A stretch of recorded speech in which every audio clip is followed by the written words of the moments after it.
عليكم ورحمة الله تعالى وبركاته. ها نحن في حصة جديدة من عبارات متداولة des expressions courantes. إذن سنبدأ على بركة الله. أولا، عندما نتحدث عن بعض الصفات مثلا نقول هذا شخص طويل أو طويلة، وبالفرنسية longue.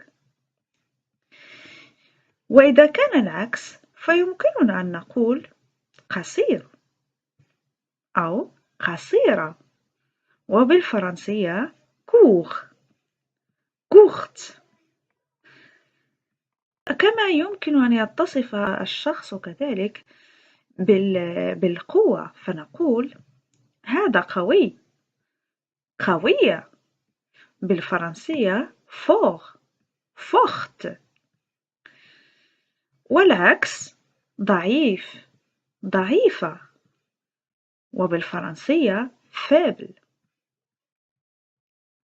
إذن نستمر. أما بخصوص أشياء مثلا قد تكون وجبة أو شيء ما حار أو وجبة ساخنة فنقول بالفرنسية chaude. والعكس بارد أو باردة، بالفرنسية froide.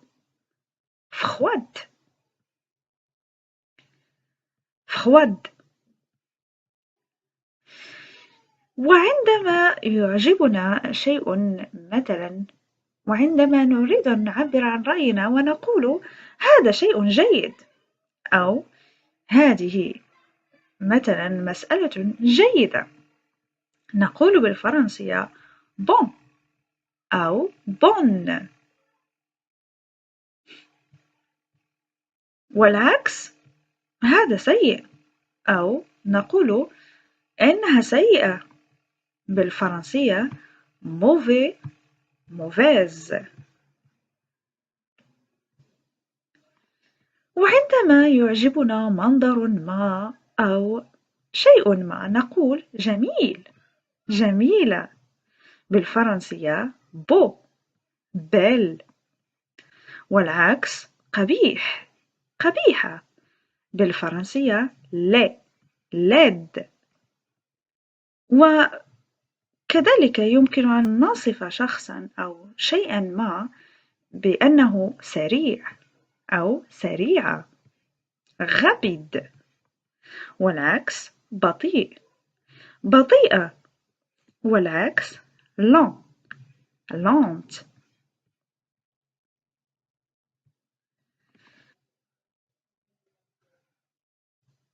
كما يمكننا أن نتحدث عن شيء ممتلئ أو ممتلئة فنقول بالفرنسية pleine.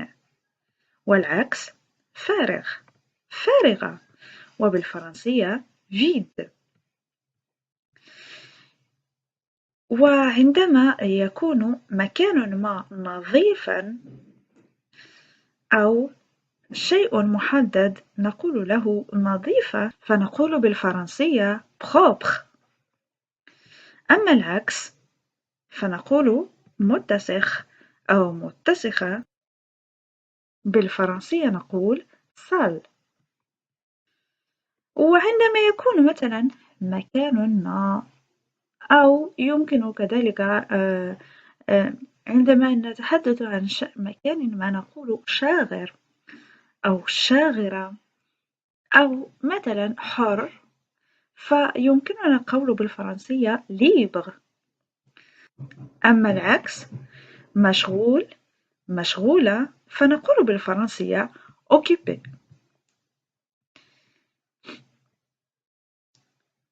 وعندما نرى مثلا مطعما مفتوحا أو شيئا محددا مفتوح نقول أو مفتوحة فنقول بالفرنسية ouverte. والعكس مغلق، مغلقة. بالفرنسية fermé، fermé. إذن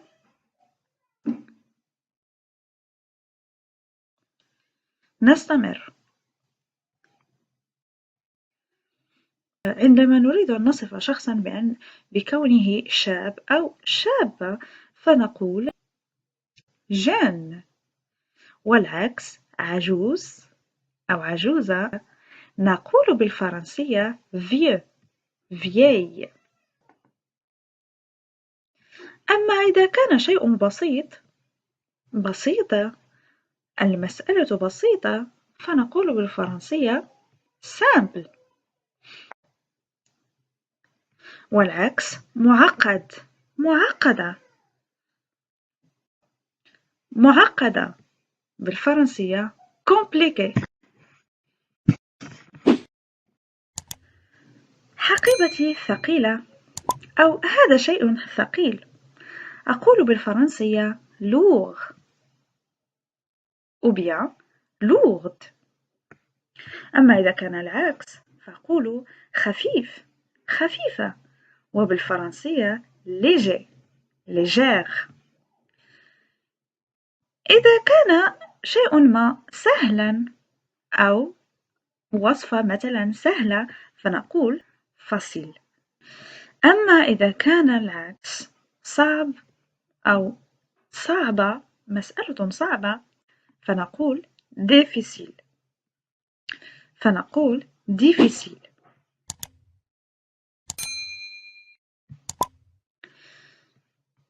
إذا كان موضوع جديد أو أشياء جديدة فنقول بالفرنسية nouveau، nouvelle.